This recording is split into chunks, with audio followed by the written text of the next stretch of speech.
Ya, langsung saja kita simak informasi hot news yang pertama, di mana Bank Sentral Amerika Serikat The Federal Reserve menutup tahun 2024 dengan kembali memangkas suku bunganya sebesar 25 basis point.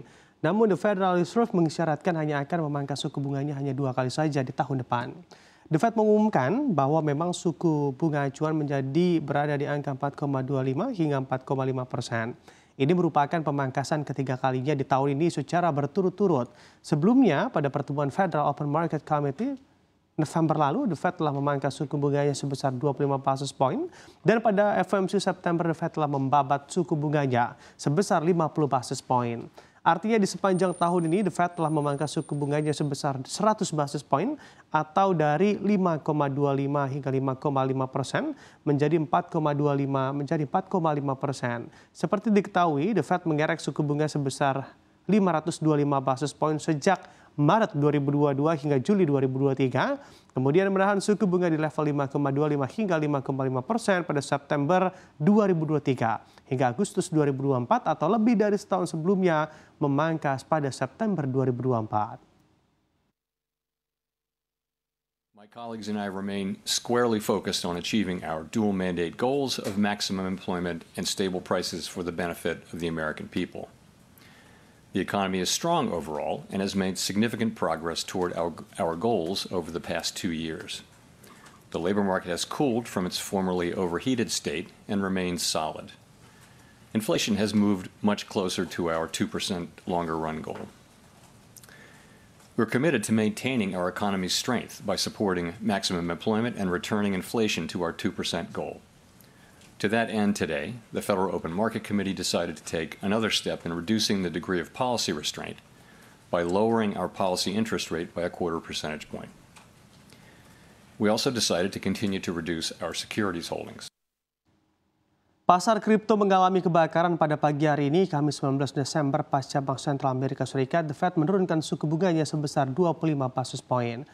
Dan di mana CoinDesk Market Index CMI yang merupakan indeks untuk mengukur kinerja tertimbang kapitalisasi pasar dari pasar aset digital turun 3,02%, open interest terdepresiasi 3,9% di angka 129,33 miliar dolar Amerika Serikat. Sedangkan Fear and Greed Index yang dilansir dari coinmarketcap.com menunjukkan angka 80 yang menunjukkan bahwa pasar berada di fase extreme greed dengan kondisi ekonomi dan industri kripto saat ini. Proyeksi ekonomi kuartalan The Fed yang mencakup dot plot menunjukkan di mana The Fed mengharapkan suku bunga Fed Fund Rate berada seiring waktu mengungkapkan bahwa pembuat kebijakan mengharapkan suku bunga atau Fed Fund turun menjadi 3,9% pada akhir 2025 atau 50 basis point lagi. Alhasil, cryptocurrency dari Bitcoin hingga yang lebih kecil pun jatuh lebih banyak. Dengan XRP, ada Cardano dan juga ALTC, Litecoin juga ikut turun.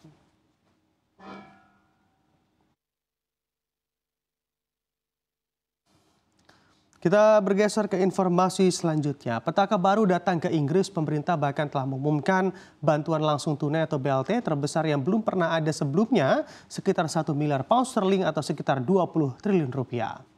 Hal ini terjadi akibat melonjaknya kemiskinan di negeri itu ditandai dengan meningkatnya jumlah tunawisma. Awal bulan ini, Lembaga Amal Perumahan Shelter melaporkan bahwa tunawisma telah meningkat sebesar 14% dalam setahun. Sedikitnya 354.000 orang kehilangan tempat tinggal di Inggris, termasuk 161.500 anak-anak, di mana pemerintah Inggris yang kini dikuasai oleh Partai Buruh sendiri menyalahkan pemerintahan sebelumnya yang dikuasai oleh Partai Konservatif. Survei terbaru menunjukkan bahwa 57% masyarakat Inggris tidak percaya pemerintah akan mampu memberantas tunawisma. Beberapa mengatakan mungkin akan sedikit teratasi, namun tidak dalam tingkat yang signifikan. Data Shelter sendiri menunjukkan bahwa total biaya tunawisma di Inggris telah berlipat ganda dalam 5 tahun terakhir, mencapai 2,3 miliar pounds antara April 2023 dan Maret 2024.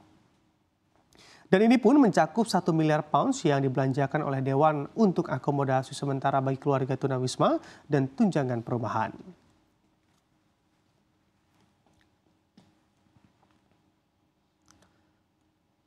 Dan kita beralih ke informasi dari dalam negeri, di mana informasinya dari PT Pertamina Patraniaga menyatakan masih melakukan koordinasi dengan pemerintah berkenaan dengan tarif pajak pertambahan nilai dari yang semula 11% menjadi 12% mulai 1 Januari 2025 khususnya untuk PPN bahan bakar minyak jenis non-subsidi. Direktur Utama PT Pertamina Patraniaga Riva Siahaan menjelaskan bahwa pihaknya hingga kini masih mengkaji apakah kenaikan PPN sebesar 1% tersebut akan berdampak terhadap naiknya harga BBM yang akan dijual perusahaan. Terkait penambahan tersebut, Riva mengatakan akan menyerahkan sepenuhnya kepada pemerintah. Sebagai informasi, per 1 Januari 2025, masyarakat Indonesia akan menghadapi kenaikan pajak pertambahan nilai menjadi sebesar 12%. Pemerintah memastikan ini tidak berlaku untuk seluruh barang dan jasa. Kelompok barang yang dibebaskan dari PPN adalah sembako meliputi beras, daging, telur, hingga ikan dan susu. Begitu juga dengan jasa pendidikan, kesehatan, keuangan, tenaga kerja, asuransi, serta air. Sementara untuk tepung terigu, minyak goreng, dan gula industri hanya akan dikenakan PPN sebesar 11%.